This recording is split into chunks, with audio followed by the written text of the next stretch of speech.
तो बीटीसी को ज़रा डिटेल में डिस्कस करते हैं और देखते हैं कि बीटीसी का नेक्स्ट मूव क्या हो सकता है। इसको ज़रा ब्रीफली चेक करते हैं और कुछ इंपॉर्टेंट आल्ट कॉइन्स हैं जिनमें हम जिनको डिस्कस करते हैं, जिनका इंपॉर्टेंट एंट्री एरिया और एग्जिट टारगेट क्या रख सकते हैं, उसको डिस्कस करते हैं।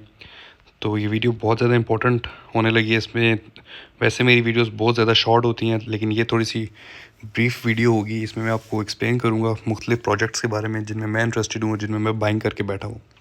तो सबसे पहले आप वीडियो को लाइक कर दें और चैनल को अगर आपने सब्सक्राइब नहीं किया हुआ तो प्लीज़ वो कर दें। तो बीटीसी जब कल क्रैश हुआ और फ्लैश क्रैश आया मार्केट में $5000 का, तो मार्केट में बेइंतहा का पैनिक था।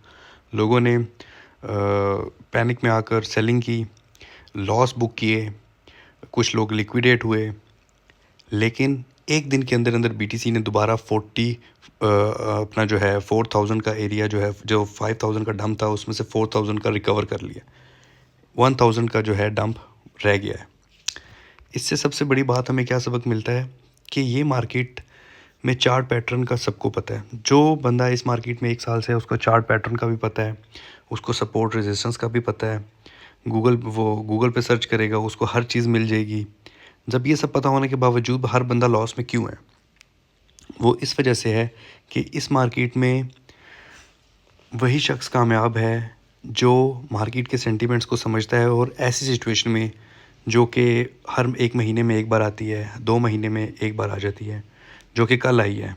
ये इतना बड़ा जो ब्लीड डाउन हुआ है, ये ऐसी सिचुएशन में वो पैनिक नहीं करता, वही बंदा प्रॉफिटेबल होता है। वरना तो हर इंसान का नॉलेज आ ही जाता है। चार्ट पैटर्न देखना दुनिया का कोई इतना बड़ा मुश्किल काम नहीं। सपोर्ट रेजिस्टेंस जो 1 साल से है इस मार्केट में, मैं वही रिपीट कर रहा हूँ कि उसको पता है कि उसने क्या देखना है। डबल टॉप बन रहा है, डबल बॉटम बन रहा है, बियरिश डाइवर्जेंस बन रही हैं, ऑन चेन एनालिसिस क्या है, हर वेबसाइट पर हर डाटा अवेलेबल है।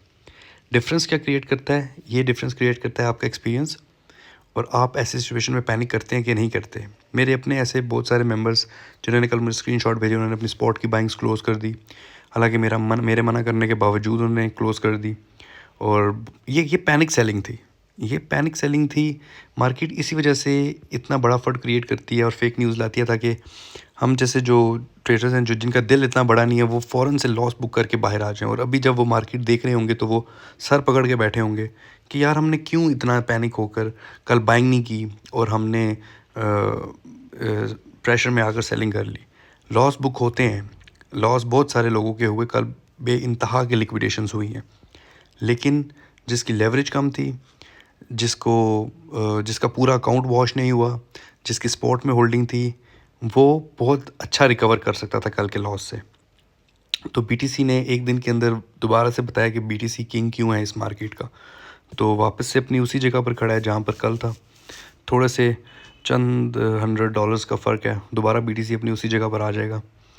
तो बीटीसी को मोर बुलिश होने के लिए 45,500 पर रेजिस्टेंस चाहिए। जिस दिन हमें वो रेजिस्टेंस मिल गई तो हम बीटीसी का 48,000 50,000 का एरिया देखेंगे। एसईसी का जो वो इशू चल रहा है ना, ईटीएफ का, ईटीएफ ने अप्रूव्ड होना ही होना है।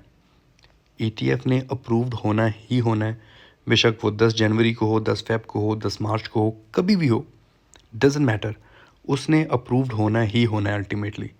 तो ये मार्केट ने ऊपर जाना ही जाना है। ये आप लोग अपने जहन से बात निकाल दें कि 20,000 आ जाएगा, 25,000 आ जाएगा, 28,000 आ जाएगा। जब तक हम 40,000 से ऊपर हैं, बीटीसी की मार्केट सेफ़ है। जब तक हम 40,000 से ऊपर हैं, बीटीसी सेफ़ है। तो इसलिए जब आपको ऐसा मौका मिले बाइंग का, तो उसमें आपको घबराना नहीं है, उसमें आपको बाइंग करनी है। जो कल भी मैंने 3 वीडियोस पोस्ट की, उसमें यही बताया कि पैनिक नहीं करें, बाइंग करें।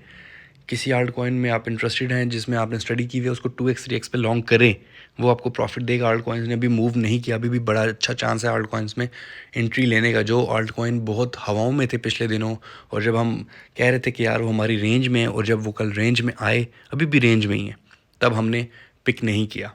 तो ये कुछ चीज़ें होती हैं जो मार्केट आपको ऐसे मौक़ों पे सिखाती है। अगर हम फिर भी ना सीखें तो फिर हमें इस मार्केट में रहने का कोई मकसद नहीं। हमें ये मार्केट लीव कर देनी चाहिए अगर हम ऐसी सिचुएशंस में क्विक डिसीजंस और एक दिलेरी के डिसीजंस नहीं लेते। तो जब मार्केट ग्रीन हो, प्रॉफिट बुक करें। जब मार्केट रेड हो तो प्रॉफिट बुकिंग की अपॉर्चुनिटी बनाएं, जैसे कि कल थी अपॉर्चुनिटी। खैर, बीटीसी के साथ बहुत ज़्यादा ऑल्ट कॉइन्स बहुत बुरी तरह गिरे। जितना मर्जी बड़ा स्टॉप लॉस होता वो हिट होना ही होना था। बहुत लोग लिक्विडेट हुए हैं, बहुत ज़्यादा लोग लिक्विडेट हुए हैं। ये हुआ ही इसी वजह से कल था कि लिक्विडेशंस हों। तो अभी जो करंट सिचुएशन है, हमें डॉट बाय करना चाहिए। डॉट बूम करेगा, 12 13 14 15 डॉलर्स तक इजीली जाएगा। डॉट में डीसीए करें, और नीचे आता है तो और बाय करें।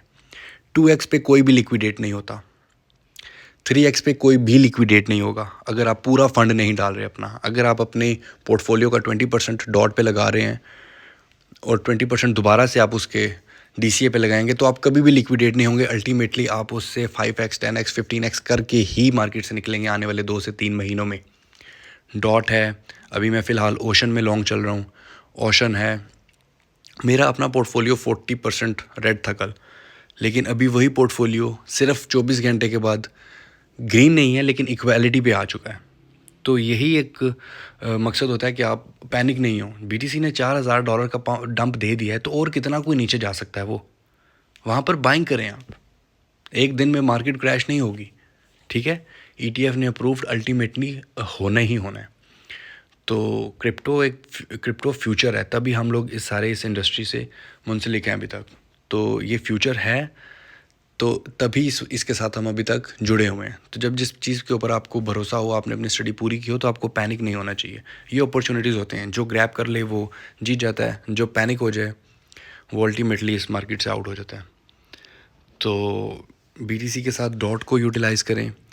उसके बाद ओशन को 42 सेंट से पहले 0.42 से पहले आप उसको बाइंग करें।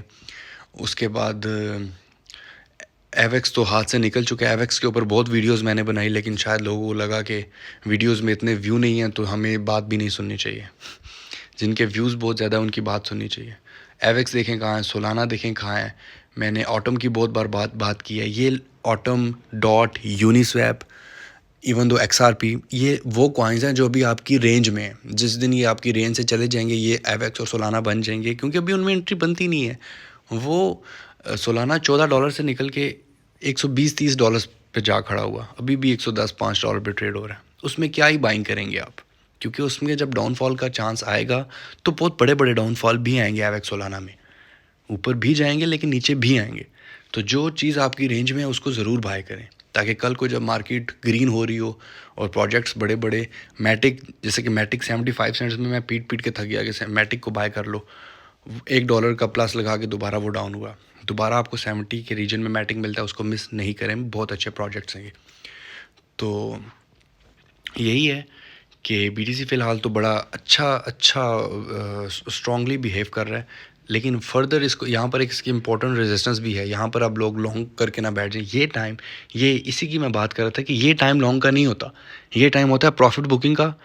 प्रॉफिट बुक करके साइड पे, और फिर देखते हैं मार्केट की नेक्स्ट मूव क्या है, शॉर्ट करना है या लॉन्ग करना है। यहाँ पर आप लॉन्ग करेंगे ना, डेली क्लोजिंग कैंडल देखेंगे ना, देखेंगे कि बीटीसी अपनी रेजिस्टेंस पर है, देखेंगे कि बस ग्रीन 3 कैंडल्स बना लिया तो यहीं से लॉन्ग करें। ऐसा नहीं होता। लॉन्ग करने का टाइम कल था, सुबह था।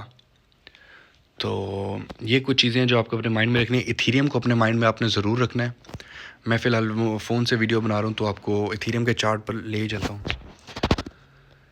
क्योंकि इथीरियम में बीटीसी की तरह का अभी तक बुल रन नहीं आया और इथीरियम काफ़ी वीक लग रहा है फ़िलहाल।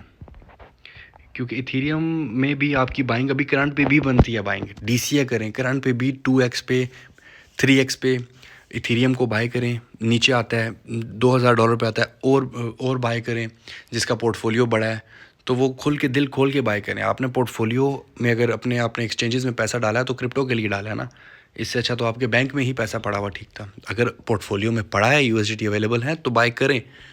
क्योंकि इथीरियम में बड़े पंप ड्यू हैं। 2500 तो इजीली ऑन है बीटीसी का, इथीरियम का। तो ये चीज़ें हैं। मार्केट में डंप आते रहेंगे, दोबारा भी डंप आ सकता है, लेकिन वो अपॉर्चुनिटी होती है। प्रॉफिट बुक करें, डंप आए दोबारा बाय करें। तो यही कुछ चीज़ें हैं जो आप लोगों के साथ डिस्कस करनी थी। जो प्रोजेक्ट्स के मैंने नाम लिया उनके ऊपर खुद अपनी स्टडी करें, और अगर आपको सूटेबल लगते हैं तो उनमें एंट्रीज़ लाजमी लें, ताकि कल को आप उन लोगों में से ना रहें जो कहें यार शिट मिस हो गया। आपको एंट्री बनती है, जैसे कि एवेक्स और सोलाना। बेशक अब सोलाना 300 पे चला जाए, मैं सोलाना में फ़र्दर एंट्री नहीं लूँगा। एवेक्स 100 पे चला जाए, मैं एवेक्स में करंट सिचुएशन में एंट्री नहीं लूँगा, क्योंकि वो ऑलरेडी 200% पंप हो चुके हैं।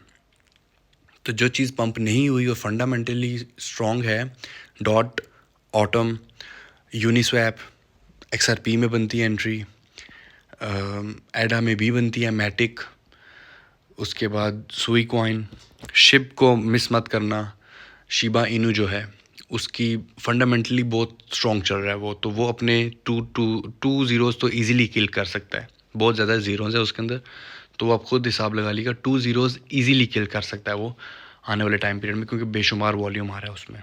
तो ये कुछ चीज़ें हैं जो आपने ज़रूर माइंड में रखनी है और ये चीज़ें देख कर ट्रेड करनी है। Thank you so much.